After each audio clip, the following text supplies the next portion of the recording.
북한 문제와 한반도 외교안보 뉴스를 심층 분석하는 한반도 리뷰 시간입니다. 한국국방연구원 안보전략센터 책임연구위원이신 이호령 박사 나오셨습니다. 어서 오세요. 네. 네, 어제 한미 팩트시트 공개 이후에 또 한미 안보협의회 SCM 결과도 발표됐는데 안보 관련해서 여러 사항이 확인됐죠? 그렇죠. 보면은 이제 팩트시트가 나오기 전에 사실상 한미 간에 이제 국방장관 회담이 있었고 그것이 이제 SCM에 담겼는데 그 내용이 보면 팩트시트 내용과 SCM을 통해서 나온 내용이 보면 공통된 내용들이 많아요. 그래서 보면 크게 동맹 현대화 부분과 관련돼서 동맹 현대화가 무엇이냐에 대해서 많은 분들이 그동안 궁금해했었는데 결국엔 한미 동맹의 그런 현대화와 관련된 그런 개념들이 이번에 많이 내용이 정리가 됐고요. 그리고 거기에 따른 동맹 현대화에 따른 우리 국방비의 또 조속한 시일 내 3.5% GDP 3.5%로 증액을 하겠다.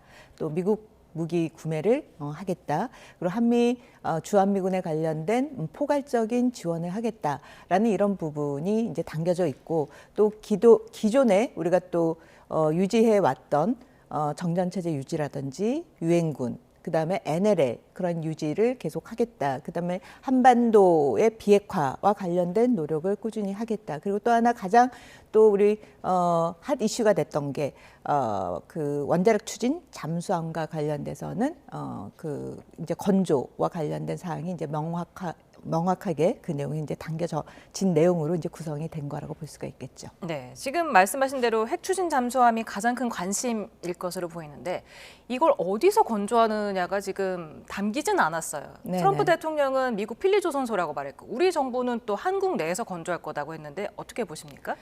일단 그 에이펙 정상회담 때 그 트럼프 대통령이 이제 필리 조선소에서 할 거다라고 이야기했는데 이 논의가 이게 진행이 돼 온 그 과정에서는 사실상은 한국에서 건조하겠다라는 이야기를 토대로 진행이 됐었던 걸로 좀 알려지고 있지 않습니까? 그리고 실질적으로 그 필리 조선소에서 그 원자력 추진 잠수함을 건조하기에는 너무나 거기 기반 시설이라든지 이런 게 새로 구축해야 되는 그런 상황이기 때문에 합리적인 그런 수순으로 보더라도 우리나라에서 원자력 추진 잠수함 건조를 하는 게 맞고 그럼 그 방향에 맞춰서 지금 진행을 하는 걸로 알려지고 있습니다. 그러면 왜 건조 장소가 팩트시트에는 담기지 않은 건지 궁금합니다. 뭐 추가로 또 협상해야 될 게 있을까요? 팩트시트에 보면은 방금 말씀해 주신 것처럼 트럼프 대통령이 말한 필리 조선소도 담겨져 있지 않다라는 거죠. 그러면 사실상의 그 에이펙 정상회담 때 장소가 어디냐에 대한 그 부분은 사실상 우리가 요구했던 그 방향대로 한국에서 건조될 가능성이 굉장히 높은 거라고 볼 수가 있고 거기에 관련돼서 결국에는 원자력 추진 잠수함을 건조하는데 중요한 건 이제 연료지 않습니까? 전원축 우라늄과 관련된 연료 부분과 관련돼서는 지금 미국과 협의를 하고 있는 상황이라고 봐야겠죠. 네. 그리고 또 전자권 환수가 언급이 됐는데 지금 임기 내 이재명 대통령 임기 내 전자권 전환이 목표 아니겠습니까? 그렇죠. 가능하다고 보시는지요? 지금 보면 팩트시트에 나온 내용들과 또 SCM에서 발표된 내용들을 보면 모든 내용들이 굉장히 초점이 전자권 전환을 임기 내에 그 전환 환수를 받겠다라는 걸 굉장히 강조점이 또 찍혀져 있고 또 실질적으로 거기에 위한 정책을 추진해 나간다는 내용이 굉장히 자세하게 나와 있는 점을 봤을 때 임기 내 목표로 굉장히 추진을 하려고 한다. 이제 그 부분 중에 하나가 지금 전자권 전환을 위해서 이제 3단계 그 검증과 평가와 검증이 있는데 내년에 지금 2단계인 그 완전 운용 능력과 관련된 그 전에 이제 평가가 있었는데 그 부분에 대한 검증을 하는 거죠. 검증을 내년에 시행을 하게 되고 그러고 나서 이제 3단계를 한다면 2030년에 이제 그 지금 정부가 임기가 끝나지 않습니까? 2030년 안에 전자권을 환수를 하겠다라는 거고요. 보면 공교롭게도 미국의 그 군사 장비와 무기 구입도 데드라인 날짜가 2030년으로 못 박혀져 있어요. 2030년까지 미국 무기를 구입하는 데 있어서 약 36조에서 37조 사이의 돈을 투자를 한다라는 거죠. 이제 그런 거를 봤을 때 실질적인 그런 내용 구성이나 그리고 또 하나가 미국 주한미군의 유지를 위해서 지금 44조를 쓰겠다. 투자하겠다라는 부분이 나오지 않습니까?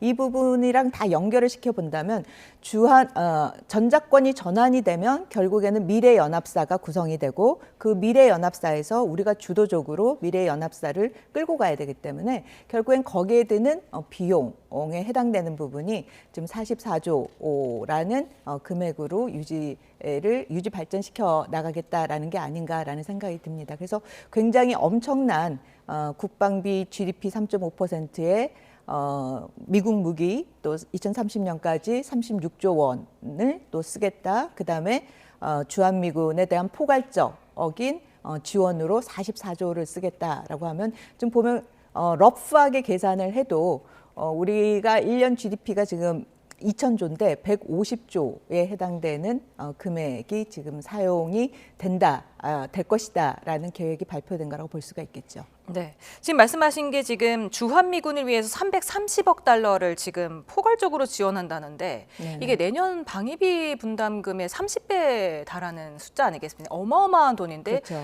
이게 어떻게 쓰이는 건지는 지금 상세하게 나와 있지 않아서 네네네. 굉장히 많은 분들이 궁금해하실 것 같아요.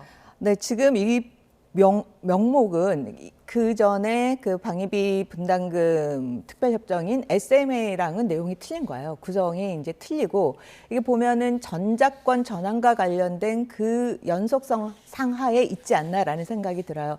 결국에는 전작권을 지금 우리가 전환을 하고 우리가 주도적으로 미래 연합사를 이끌어가기 위해서는 거기에 빠른 시간 내에 군사적인 능력이라든지 운영 체계를 구축하기 위해서는 결국에는 짧은 시간에 많은 지원 체계라든지 운영 체계를 구축을 해야 된다라는 거죠. 그래서 거기에 대한 비용이고 결국에는 우리가 빠른 시간 내 전작권을 전환을 한다 그래도 이제 C4I에 해당되는 그런 운영 체계라든지 이런 거 우리가 그렇게 빠른 시간 내에 완벽하게 구축할 수는 없거든요. 그럼 결국엔 거기에 대한 그런 비용도 미래연합사에서의 주한미군의 포괄적인 그 지원이라는 그 맥락하에서 그 돈이 지원이 되지 않을까라는 생각을 해봅니다. 네.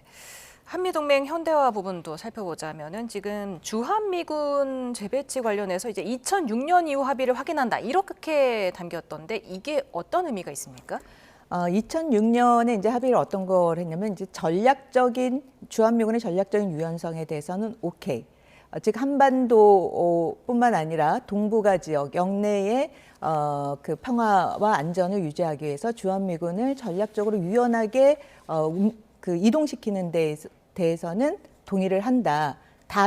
그러나 전쟁이라든지 불안정 그런 사태에 주한미군이 개입되는 그런 상황에서는 반드시 한국과 그 합의를 해야 된다라는 거죠. 그래서 조건에 기반한 어떻게 보면 전략적 유연성이라고 봐야겠죠. 네, 그 관련해서 SCM 합의문을 보면은 주한미군 현 수준 유지라는 내용이 빠졌더라고요. 이건 네네. 어떻게 보세요? 그 지금 보면 전략적 유연성이라는 부분에 이제 포커스를 맞추고 있어요. 포커스를 맞추고 있는데 그 보면 현 수준 유지에서 지속적인 유지로 이제 개념이 이제 뒷부분이 지속적인 유지에 더 방점이 되어 있는 거죠. 그러면 현 수준 유지라고 했을 때는 주한미군의 뭐 숫자라든지 지금의 능력 태세에 기반한 현 수준이라고 본다면 앞으로 향후 지속적으로 유지 발전시켜 나가겠다라는 거는 양적 변화에서 양적 측면보다 이제 질적 변화 측면에 더 방점을 둔 주한미군의 역할과 임무라고 볼 수가 있겠죠. 네. 이 팩트시트가 발표되기 하루 전에 다이빙 주한 중국 대사가 기자간담회를 열고 핵 추진 잠수함에 대해서 한반도와 영내 안전과 직결된 사안이라면서 신중히 다루기를 바란다. 이렇게 민감한 반응을 보였는데 이유가 있는 거죠? 아무래도 이제 원자력 추진 잠수함 같은 경우에는 디젤 잠수함 대비 잠항 시간도 길고 그러다 보니까 이 원자력 추진 잠수함 자체가 갖고 있는 그런 전략적인 의미를 부각을 시킨 것 같아요. 결국에는 우리가 이제 북한의 핵미사일 위협에 대비한 어떻게 보면 전략적인 대응으로 원자력 추진 잠수함을 갖는 거에 대해서 이제 중국 같은 경우에는 기본적인 인태 지역에서의 1도련선, 2도련선으로 확장해 나가는 그 과정에서의 자신들의 어떻게 보면 전략적인 셈법에 이 부분에 변화를 줄 수 있지 않느냐, 결국에는 인태 지역의 군비 경쟁의 가속화가 되지 않느냐라는 측면을 부각시킨 거라고 볼 수가 있겠죠. 예, 지금 핵 추진 잠수함을 바라보는 중국과 우리나라의 인식 차가 있고 또 여기다 또 중국과 타이완 사이 양안 문제까지 언급되지 않았습니까? 그렇죠. 앞으로 한중 관계에 어떤 영향을 미치게 될까요? 결국에는 안보라는 이슈는 결국엔 다 기본적으로 중국도 그렇고 우리도 그렇고 기본 우리의 안보가 굉장히 다 최우선인 거죠. 그러한 측면에서 안보적인 문제와 관련돼서는 자신의 그런 억지 태세를 강화를 한다라는 그런 상호 이해 하에서의 또 한중 관계 발전은 보다 더 포괄적인 측면에서 접근을 해 나가야 된다라는 생각이 듭니다.